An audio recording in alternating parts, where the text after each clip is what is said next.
안녕하세요, 미상입니다. 오늘 제가 소개할 물건은 제가 사용하는 아이폰 12 프로용 케이스 2종입니다. 우선 첫 번째 케이스입니다.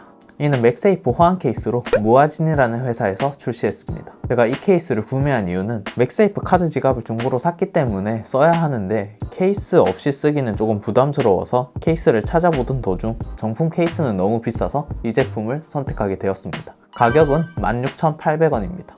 우선 외형의 경우는 이렇게 나 맥세이프 호환 케이스다 라고 말하고 있는 자석이 이렇게 배치되어 있습니다. 내부에는 유막 도트가 박혀 있습니다. 일단 착용을 해보면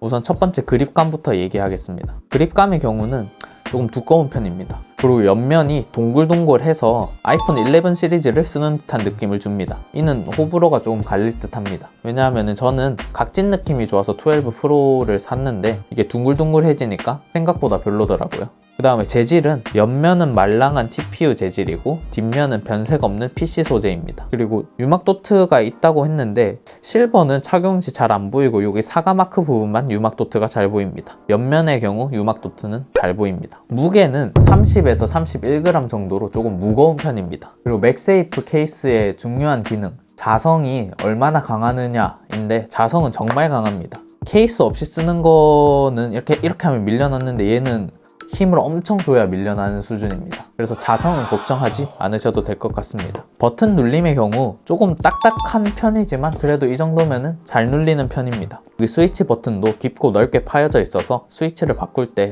저에게는 불편한 점이 없었습니다. 아랫부분은 어떻게 되어 있냐면은 이렇게 각각 구멍에 맞게 딱 맞게 잘 파여져 있는 것을 확인할 수 있습니다. 모서리 부분을 보면 이렇게 어떤 처리를 한 것을 볼 수 있는데 이는 외부에서 만져지는 게 아니라 내부에 처리를 한 듯합니다. 이 내부 처리를 통해 모서리가 떨어졌을 때 에어백 작용을 하도록 설계한 것처럼 보입니다. 뒷면의 경우 뒷면에서 가장 중요한 거는 카메라 섬을 보호할 수 있느냐인데 충분히 카메라 섬을 보호할 수 있도록 튀어나와 있습니다. 그뿐 아니라 나머지 세 변의 모서리도 그 높이만큼 튀어나와 있기 때문에 책상에 놓으면은 카메라가 닿지도 않고 이렇게 눌러도 흔들리지 않습니다. 앞면 보호도 마찬가지로 케이스가 강화 유리를 썼음에도 위로 튀어나오기 때문에 덮어 놓아도 화면이 책상에 닿지 않습니다. 물론 이는 손을 이렇게 홈 버튼 위로 올리거나 옆으로 넘길 때 걸리적거리기 때문에 호불호가 갈릴 수 있습니다. 하지만 저는 이렇게 걸리적거리더라도 화면 보호가 확실히 되는 게 좋다고 생각하기 때문에 저는 이렇게 튀어나온 것을 좋아합니다. 그러면 총평입니다. 맥세이프 케이스를 정품을 사기는 부담스럽다면 구매를 고려하는 것도 나쁘지 않다고 생각합니다. 두껍고 무겁다는 단점이 있지만 그만큼 튼튼합니다. 그리고 핵심 기능인 맥세이프 자성도 굉장히 강하기 때문에 저는 추천합니다.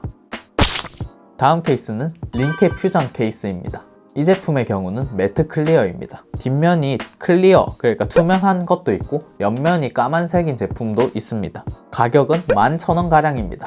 외형부터 살펴보면은 뒷면은 무광답게 굉장히 고급스럽게 착용이 됩니다. 그리고 가장 핵심이라 할 수 있는 사과 마크가 굉장히 잘 보입니다. 옆면의 경우 굉장히 투명한데 유막 방지 도트가 잘 보입니다. 그리고 이 케이스의 단점 중 하나가 옆면에 쓸데없는 게 많다는 점입니다. 링캡 퓨전이나 뭐 에어백으로 되어 있다. 그리고 무슨 핸드폰 고리를 끼우는 구멍이 나 있습니다. 저는 이런 쓸데없는 부분은 빼는 게 디자인적으로 좋다라고 생각합니다. 재질은 옆면은 말랑한 TPU 소재고 뒷면은 딱딱하고 변색이 적은 PC 소재입니다. 그립감 같은 경우는 조금 두께가 있기 때문에 제로 스킨과 같은 케이스처럼 아예 안 쓴 느낌은 아닙니다. 하지만 아이폰 12 특유의 네모네모 그립감은 잘 살아 있습니다. 무게의 경우는 23g으로 앞서 이 케이스에 비해 7g에서 8g 정도 가볍습니다. 버튼 눌림의 경우도 굉장히 만족스럽습니다. 소리는 딸깍딸깍 나지만 굉장히 쫀득쫀득합니다. 이 스위치 부분도 넓고 깊게 파져 있어서 온오프 하는데 크게 불편함이 없습니다. 아랫부분에도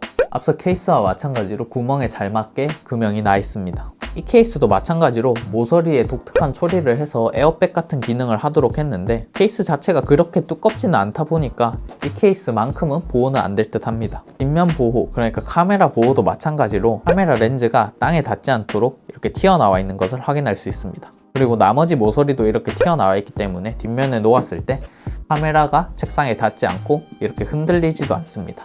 앞에 처리는 조금 독특한데 좌우에는 높이가 낮고 위아래는 높이가 높습니다. 그래서 좌우로 넘길 때는 손에 걸리는 게 없습니다. 물론 이는 강화 유리를 착용한 상태에서의 이야기입니다. 하지만 위아래가 튀어나와 있기 때문에 홈 버튼을 올리거나 할 때는 조금 거슬립니다. 다만 그 덕분에 이렇게 책상을 뒤집어 놓아도 화면이 닿지 않는다는 점은 좋습니다. 총평입니다. 저는 이 11,000원짜리 링캡 퓨전 케이스 굉장히 만족하면서 사용하고 있습니다. 버튼 눌림감도 좋고 보호도 적당히 되는 편이라서 굉장히 마음에 듭니다. 물론 이렇게 두껍고 무거운 케이스보다는 보호가 안 되고 엄청 얇은 제로스킨과 같은 케이스처럼 그립감이 좋지는 못합니다. 하지만 그 중간에 있어서 일반적인 사용자들에게는 이 정도 케이스가 제일 만족감 있지 않을까 라고 저는 생각을 합니다.